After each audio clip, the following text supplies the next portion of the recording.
राधे राधे महाराज जी। महाराज जी, ऐसा कहा जाता है कि अगर किसी संत या महापुरुष से मिलने जाएं तो खाली हाथ नहीं जाना चाहिए, परंतु अगर वो स्वीकार ही ना करें या उनको किसी चीज की आवश्यकता नहीं तो खाली हाथ का मतलब क्या? रुपया, सेव संतरा, फल फ्रूट, ये आप समझती हो क्या?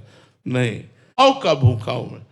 आज संत मिलन को जा रहे हैं, हृदय उल्लसित हो रहा है। आज भगवान ने अपार कृपा की, आज साधु समागम।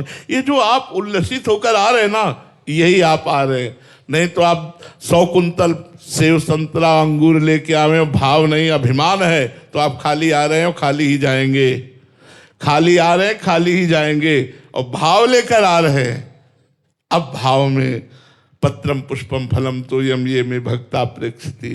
यदि भगवान ने दिया है, हमारा भाव है, तो हम पत्र पुष्प फल जल कुछ भी नहीं है तो अपने भाव से समर्पित कर रहे हैं। भाव हम सामने गए और उनके चरणों में अर्घ समर्पित कर रहे हैं, चंदन है कुछ नहीं समर्पित। तो हम तो उत्तम बात समझते हैं कि संतों को आपका मन चाहिए।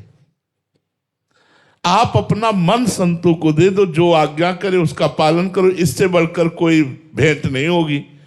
आप सेव संतरा रुपया पैसा रख के गए, मनमानी आचरण कर रहे, तो संत समागम का फल क्या मिला?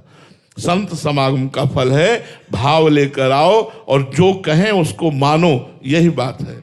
वस्तुओं का तो कोई खास बात तो नहीं है, भगवान ने उसके लिए भी आज्ञा की है। पत्रम पुष्पम फलम तो, एक तुलसी दल है, एक चुल्लू जल है, एक कोई फल है, एक कोई पुष्प है। यदि हम चरणों में अर्पित करते हैं तो भगवान कहते हैं भावपूर्वक अर्पित, भक्तिपूर्वक अर्पित करने पर मैं उसे खा लेता हूँ, मैं उसे स्वीकार कर लेता हूँ। तो कभी ऐसा अवसर जो संत स्वीकार करें, अपने पास जो कुछ है वो प्रदान कर दिया। थोड़ा मान लो किसी संत को कभी भिक्षा के लिए बुला लिया, उनको भोजन पवा दिया। वृंदावन वास कर रहे हैं, हमारे पास है 2 रोटी, हम किसी संत को दे दी। किसी फटे पुराने कपड़े पहने हुए संत को एक वस्त्र दे दी। हम भाव रखें, भाव ही मूल बात है, ये वस्तुएं मूल बात नहीं है।